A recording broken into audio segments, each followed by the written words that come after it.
விவரம் தெரியாத நம்ம படத்தோட ஹீரோ பையனை ஸ்கூல்ல இருந்து கூட்டிட்டு வரும்போது வழியில ஒரு புலிக்குட்டியை பார்த்துட்டு காட்டு பூனைன்னு அவருடைய பையன்கிட்ட காட்டுறான். அந்த பையனுமே அதை தொட்டு பார்க்கணும்னு சொல்ல ஹீரோவும் அதை தூக்கிட்டு வந்து காமிக்கிறான். அப்போ அந்த பையன், அப்பா இந்த பூனையை நம்ம அம்மாவுக்கு தெரியாமல் வளர்ப்போம்னு சொல்ல இவனும் அந்த பூனைக்குட்டியை வீட்டுக்கு எடுத்து கிளம்புறான். அடுத்த நாள் காலையில் ஹீரோயினி வேலைக்கு போனதுக்கப்புறம் இவனும் அவனுடைய பையனும் ஒழுக்க விட்டு இருந்த அந்த புலிக்குட்டியை எடுத்துட்டு ஜாலியாக அது கூட விளையாடிட்டு இருக்காங்க. புலிக்குட்டி காணாமல் போன தெரிஞ்சு ஃபாரஸ்ட் ஆஃபீஸரை போட்டு பயங்கரமாக திட்டி ஒரு வாரத்தில் கண்டுபிடிக்கலைன்னா அவன் வேலையே போயிடும்னு சொல்கிறாங்க மேலதிகாரி.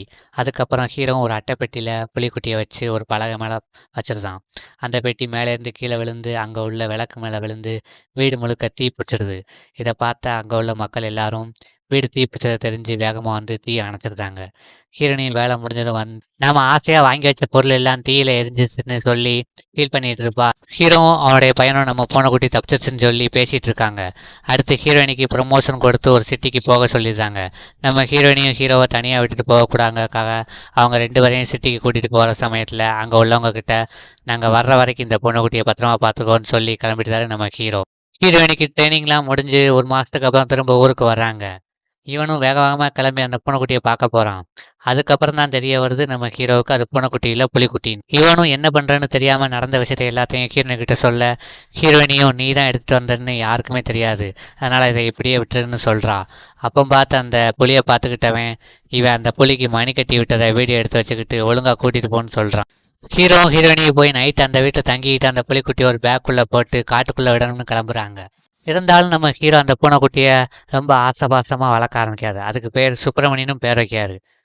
கடைசியாக கோர்ட் வரைக்கும் இந்த விஷயம் போனதுக்கப்புறம் என்னதான் அப்பாவியாக இருந்தாலும் புலிக்குட்டியை பூனைக்குட்டியை வளர்க்கன்னு நினச்சது பெரிய தப்பு அப்படிங்கிற மாதிரிலாம் கோர்ட்டில் பேசிகிட்டு இருக்காங்க. நம்ம ஹீரோவும் கண் கலங்கி கோர்ட்டில் ஜட்ஜ் ஐயா, நான் இல்லாமல் அந்த புலிக்குட்டியான என் சுப்பிரமணியம் இருக்க மாட்டான், ப்ளீஸ் திரும்ப அதை என்கிட்டயே கொடுத்துருங்கன்னும்.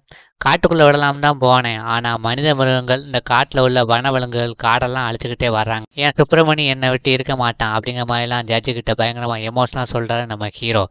என்னதான் சொன்னாலும் நீ பண்ணு தப்பு தான், அதனால் உனக்கு 1000 ரூபாய் அபராதம் சொல்லிட்டு நீ வளர்த்தவன் சுப்பிரமணி எந்த வனவிலங்கு காப்பகத்தில் இருக்கோ அந்த காப்பகத்துக்கு ஷூ கீப்பராக நியமிக்கிறேன்னு சொல்லிட்டு அதை நீ தான் பத்திரமா பார்த்துக்கன்னு சொல்லி ஹீரோவுக்கு தண்டனைங்கிற பேரில் தகுந்த தீர்ப்பை வழங்கியிருந்தாரு நம்ம ஜட்ஜ்.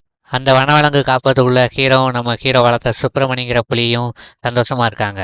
அங்கே உள்ள ஸ்டாஃப் கிட்ட நம்ம ஹீரோ என்ன சொல்றாருன்னா, வாய் இருக்கிற ஜீவனான மனிதர்களை விட இந்த மாதிரி வாயில்லா ஜீவன்களோட வாழ்ந்துட்டு போயிடலாம்னு சொல்லி சந்தோஷமா அந்த புலி கூட வாழ அனுப்பினான் நம்ம படத்தோட ஹீரோ. அப்போ